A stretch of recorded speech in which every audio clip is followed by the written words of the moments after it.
India, a man whose ambition for this country is as grand as his commitment to make India business friendly. Prime Minister Narendra Modi wants India to make it, and not just by Make in India.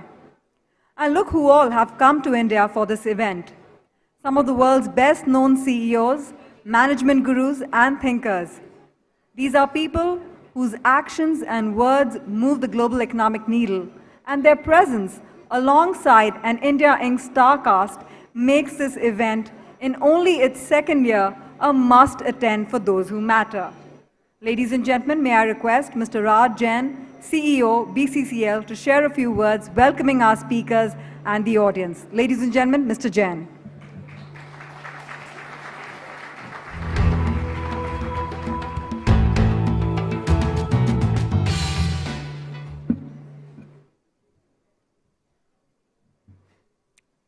Honorable Ministers, distinguished guests, ladies and gentlemen. I'm delighted to welcome you all to the second Airtel Economic Times Global Business Summit. This summit comes at a time when the performance of the Indian economy is being widely feted. While other giants of the emerging world, such as Brazil and Russia, are struggling, India is the world's fastest growing major economy. India's macro parameters, the currency, fiscal deficit, and inflation are all relatively stable compared to its peers. With the intent of boosting growth and productivity, our government, headed by Prime Minister Shri Narendra Modi, has launched a number of supply-side initiatives. One signature initiative amongst these is the ease of doing business in India.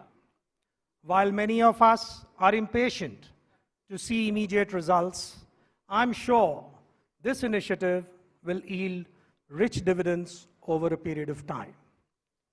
Proactive steps have been taken to resolve problems experienced by businesses in sectors such as roads and power.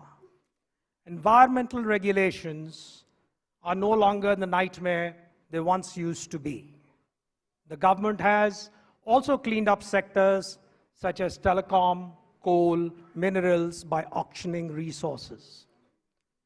In the short run, they may have raised costs for the industry, but in the long run, the process has become more fair, transparent, and predictable.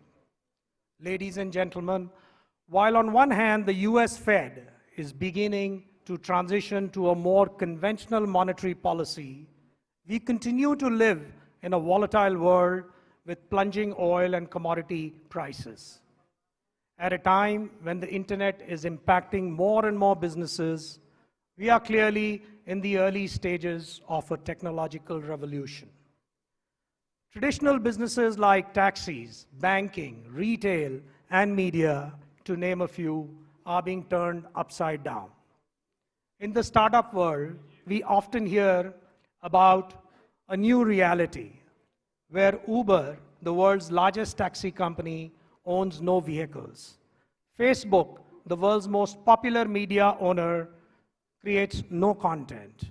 Alibaba, the most valuable retailer, has no inventory. And Airbnb, the world's largest provider of accommodation, owns no real estate. Over the next day and a half, our erudite speakers and participants will talk about these subjects and much more. Thank you once again for being with us here today, and welcome once again to the Airtel ET Global Business Summit. Thank you.